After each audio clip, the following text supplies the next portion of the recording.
Alexandria, thank you so much for taking the time to sit down with me today. I'm so excited to talk to you. This is such a critical issue.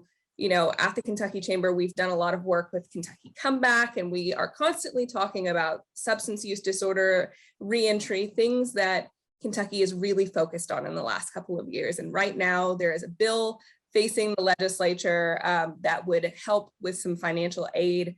But before we get into that, Bill, I want to talk about you. So you are a first-generation college student who has had a very interesting and long road to get to that point. So I would love for you to tell us a little bit about yourself and your journey to this point. Yeah, my whole family has struggled with addiction, substance abuse disorder.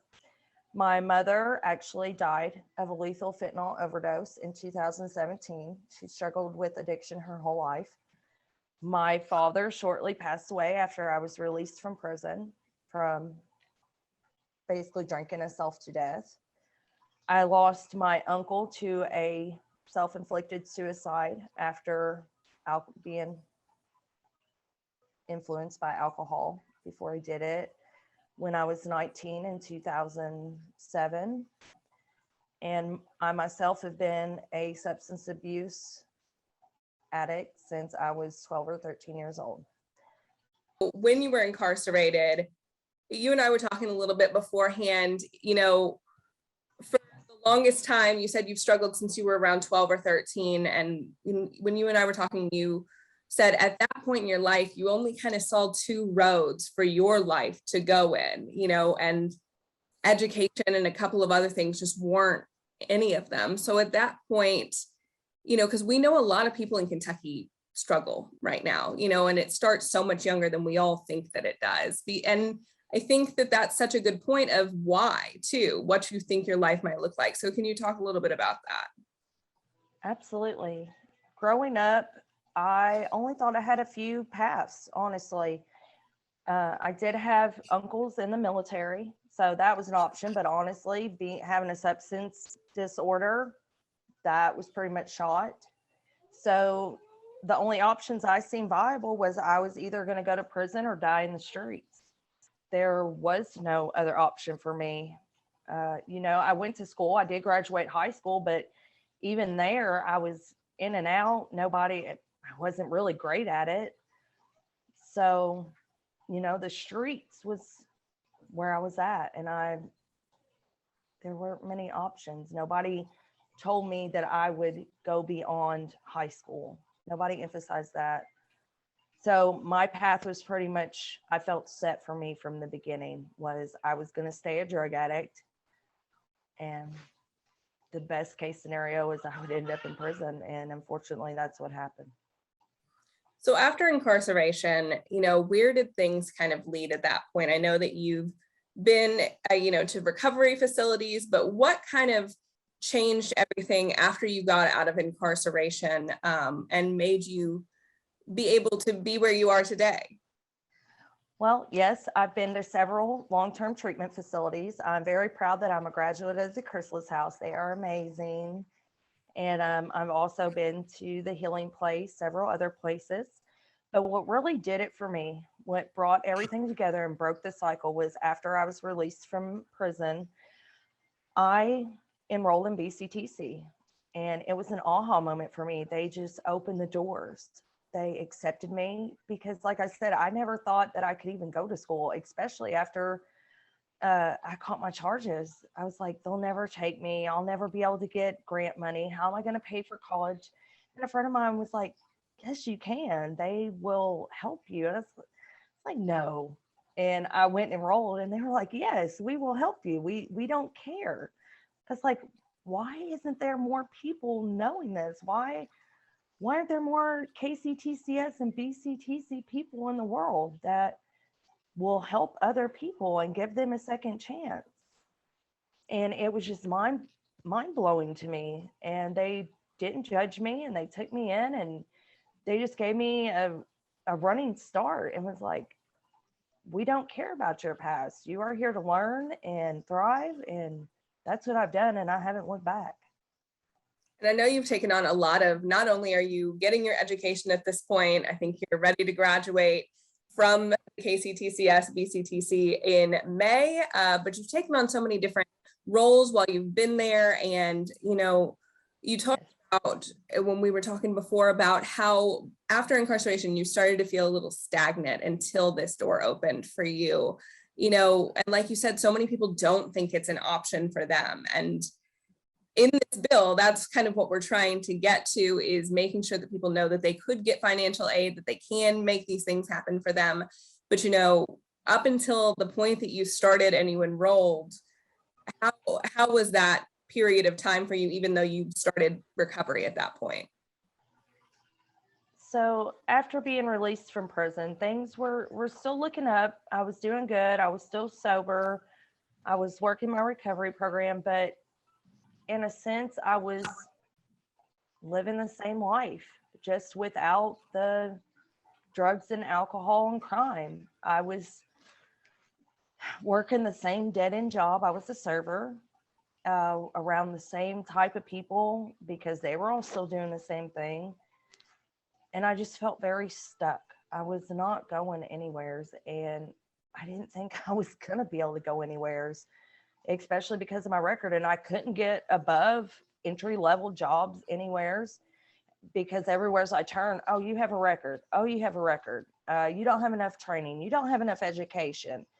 Every door shut until I looked into education. And, if somebody hadn't just told me about it, I would have never had that chance and been where I am. And now I'm getting ready to graduate with honors. I've had over 10 leadership roles within my institution with on my campus that have exposed me to so much with working in my own community, other communities, and being able to actually help change other students' lives. And that is so meaningful. So not only am I changing my life, but I'm helping others' lives, my children's lives, and making a difference in my community, which has changed me as a whole. And it's just so meaningful and powerful. I don't feel like that same stuck person anymore. My life has meaning again. And I feel like it's breaking the cycle of where I was at. I actually feel like I have a future now.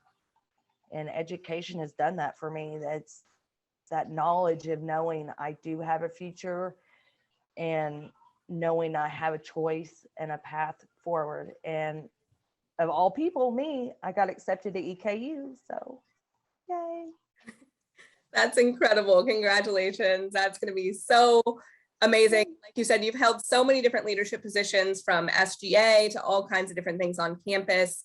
And, before, like you said, BCTC, KCTCS welcomed you with open arms. Someone had told you that this was an option for you. But like you said, at the beginning of your life, you thought there were two doors and neither of them was education. I think that you maybe knew what keys was, but you didn't know if you had access to it, if that was, so, but a lot of people, I think, probably get out of incarceration, maybe hear that they have an option to go to school, or even while they're in incarceration, this would help them, utilize keys while they're incarcerated. But for people, I think financial aid is huge in this type of situation, right? Oh, yes. Because I am low income. I'm a single mom of 6 kids. First generation. I have no clue what I'm doing. So not only, do I need guidance, but yeah, I need that financial help. Without it, I wouldn't be in school right now. Quite honestly, every little bit helps. And I think a common misunderstanding, I'm not from Kentucky originally, I'm from Tennessee. I didn't know much about keys until I started getting into policy, but these are dollars that students earn. They're not just money that's thrown at someone because they want to go to school. It's money that you earn as a student. Like you said, you had graduated high school. And you can get, I think, a GED while incarcerated right now, but these are monies that are made available to people who earned them. And so, especially for someone, I think, coming out of incarceration, knowing that they have that there for them, and it's money that is, something that they've earned, is really critical, right? Yes, that would encourage them and give them a start to want to pursue their education and make a change and say, hey, maybe this is not something I've thought about before, but now I have a chance, because I think that was my biggest issue too. Even once I considered it, how am I going to pay for this? I have no clue. And then, well, I have a record, so they're not going to, I'm not going to be able to get federal grants. I'm not going to be able to do this. And having that security of, yes, I have this money set back that I earned because I got my GED or I went through high school. I already have that set back. That's a reassurance that I'm going to be able to go move forward and do this. Like you said, you're a mother of 6 children and a first-generation college student. And breaking the cycle is something that we hear a lot when we talk about substance use disorder. People being able, like you said, your entire family has a history with this, and you felt like that was your fate at that point. I think you should be really proud of yourself. You are breaking the cycle, and you're getting your education. You have new aspirations. You and I talked a little before about how you were a different person at that point, at the time that you were incarcerated, at the time you were really struggling. But knowing this option is out there helps you really break that cycle. And I think that's really incredible. It is. In my addiction, I was not me. I'm sure people can look at my record. My record speaks for itself. You can see the choices I've made. I'm not proud of them. I can't take them back. Am I proud of what I did? No. But I continue moving forward because that's not me today. I continue making better choices for me and my family. And I can say proudly today, because of the choices I made, like pursuing my education. Now my oldest daughter enrolled in AP government classes. She is wanting to go to Transylvania. She actually talks about going to college. Before she didn't.